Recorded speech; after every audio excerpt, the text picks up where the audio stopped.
Literatura realista. Veamos primero que nada sus características.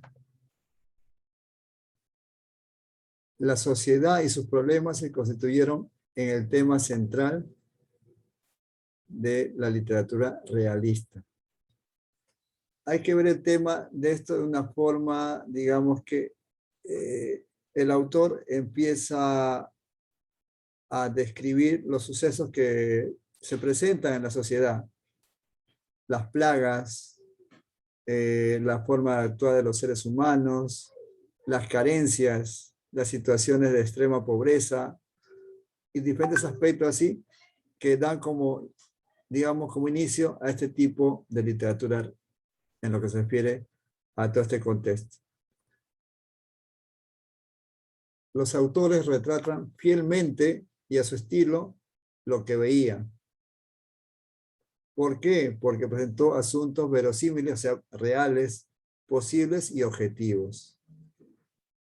En esta búsqueda de objetividad, los autores realistas adoptaron la actitud de un cronista que observa lo que ocurre. O sea, minuciosamente va narrando cada uno de los detalles de cómo va sucediendo diferentes circunstancias o situaciones que se manifiestan en la sociedad.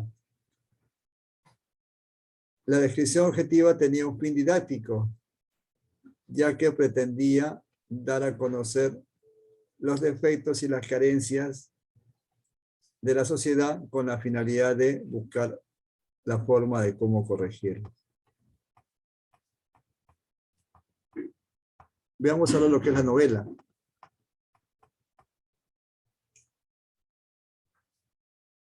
La novela realista por excelencia, el género realista fue la novela. A ello se ve principalmente por dos razones.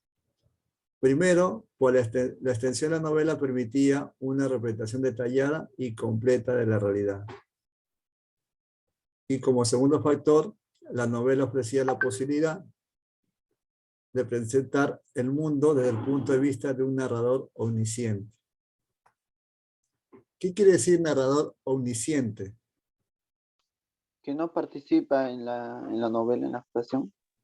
Es como un ser supremo que solamente mira los acontecimientos de la historia.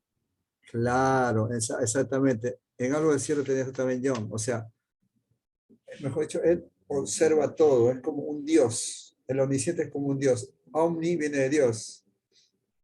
Entonces, omnisciente todo lo observa, todo lo ve, todo lo percibe. A eso se le llama narrador omnisciente. Entonces, eso es lo que define en este caso la novela realista. Es por ello que las novelas se caracterizaban por su enorme extensión y por pretender dar una visión totalizadora. ¿Qué quiere decir esto? Que abarque innumerables personajes, ambientes y acontecimientos. Para hacerlo, digamos, algo más cercano a los lectores, emplean lo que es el habla coloquial, introduciendo una nueva técnica narrativa, el estilo indirecto libre.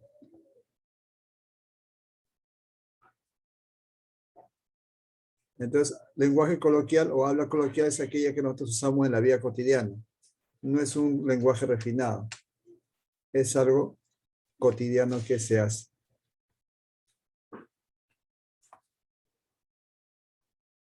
Veamos aquí un ejemplo. Dice, miró a ambos lados de la carretera. Un carro se acercaba lentamente. ¿Lograría cruzar?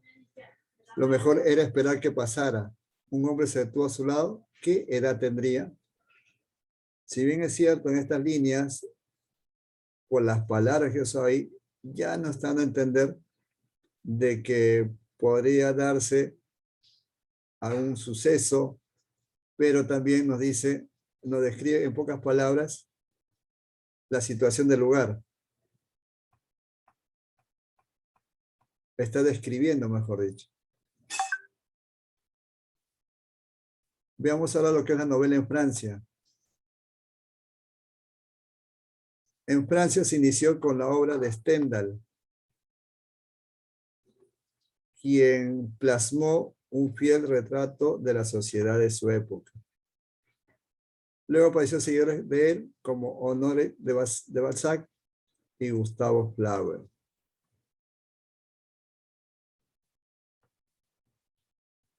También el novelista Émile Zola, quien es, digamos, el iniciador del naturalismo. ¿Por qué naturalismo? Porque pretendía explicar la naturaleza humana. Se refiere a las acciones, a los gestos, a las actitudes, a explicarse un porqué. Obviamente que los naturalistas criticaban la sociedad industrial. Hay que tener en cuenta que por esos años se produce la revolución industrial, la aparición de las máquinas. Por lo tanto, eso ocasiona que muchas personas de esa sociedad pierdan su trabajo y así sean reemplazados por las máquinas. Si, por ejemplo, antes las máquinas se podían construir 2 automóviles en 15 días, ahora se podría construir 10 en una semana.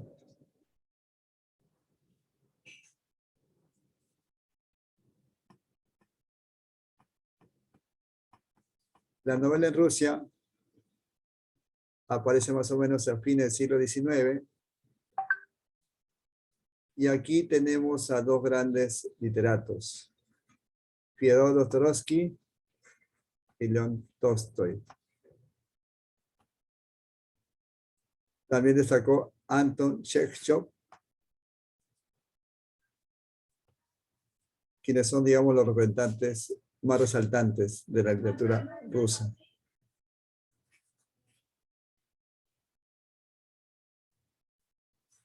Hay que tener en cuenta que aparte del realismo, estas obras representan una gran espiritualidad y también un gran sentido social.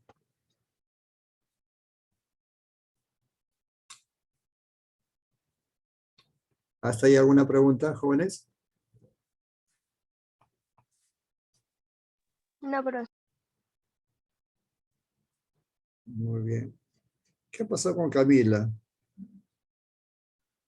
¿Saben algo de Camila?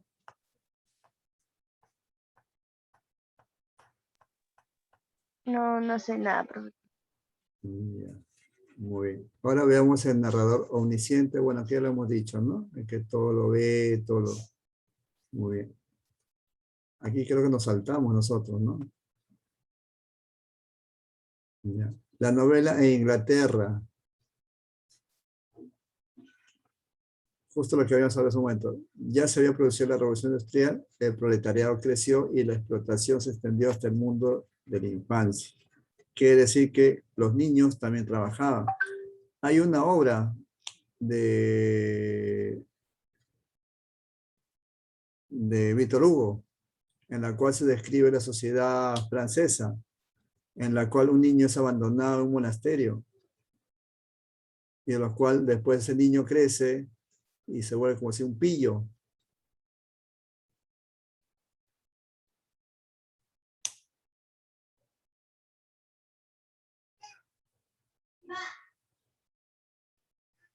A ver, ahí Es está. un pillo.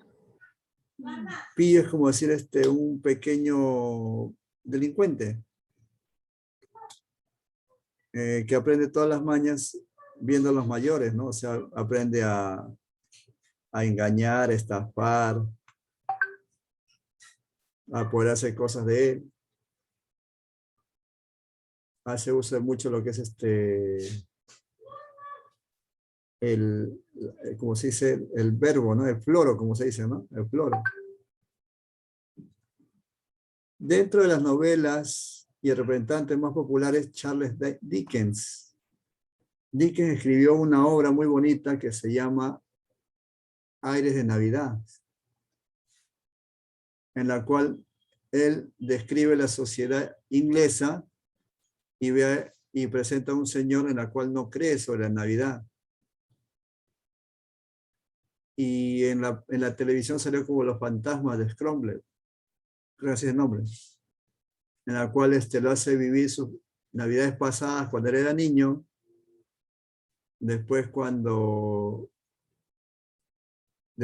también en el futuro, ¿no? Cómo sería ahí, cómo él sería recordado, ¿no? No sé si han visto esa película. Sí, ¿no? Entonces, esa película es inspirada por la obra de Dickens.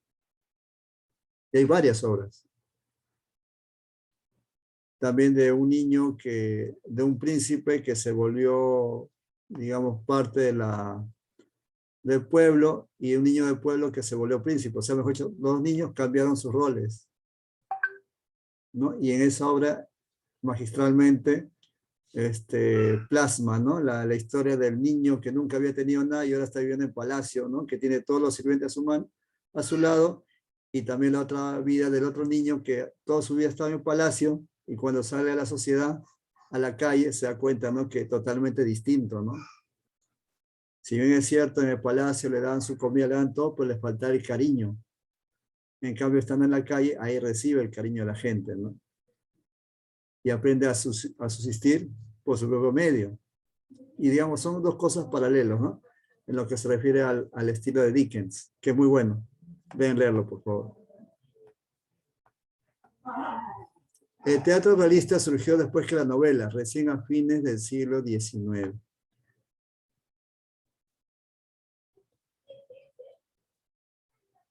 Los dramas realistas desarrollaban temas de la vida cotidiana, por lo general sus personajes eran de la burguesía, con las preocupaciones habituales de los hombres de la época.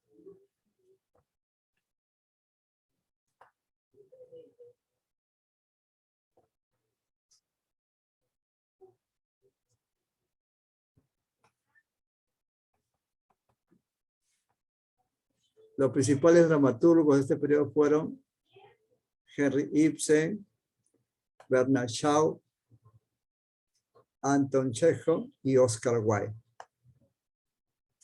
Oscar Wilde es un romántico al momento de narrar todas sus vivencias. Detengámonos un poquito aquí con Fyodor Dostoyevsky.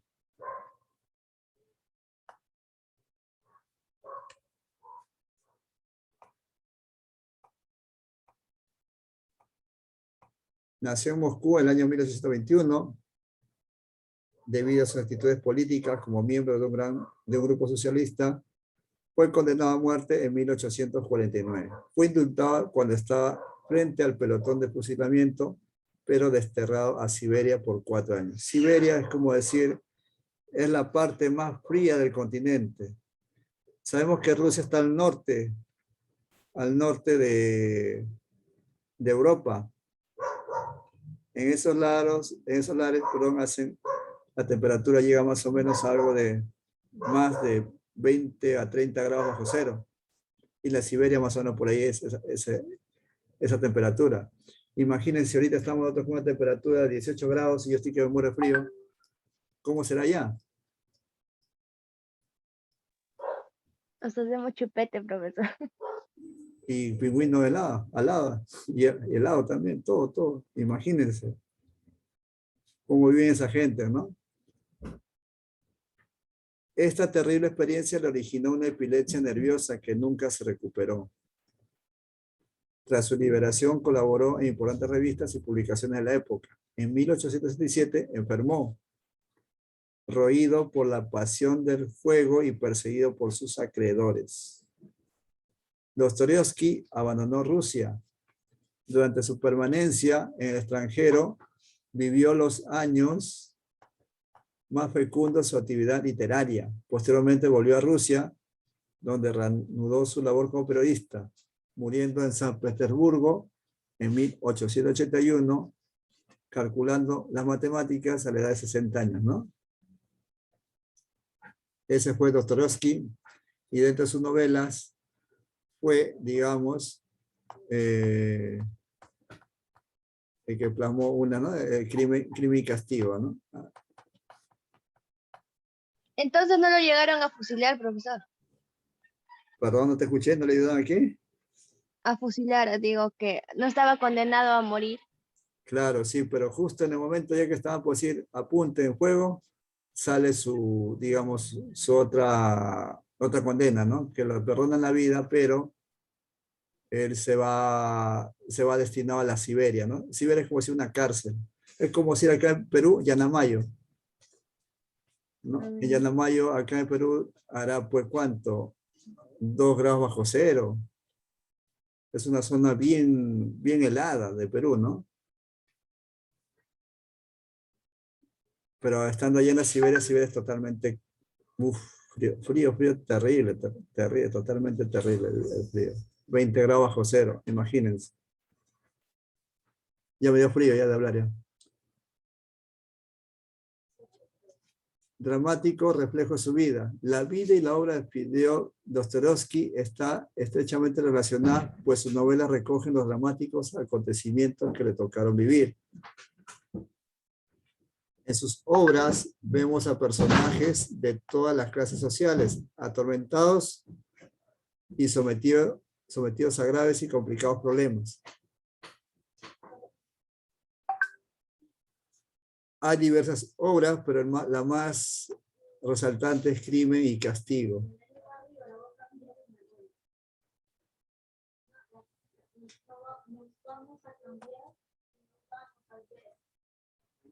Crimen y Castigo es la novela más leída de Dostoyevsky.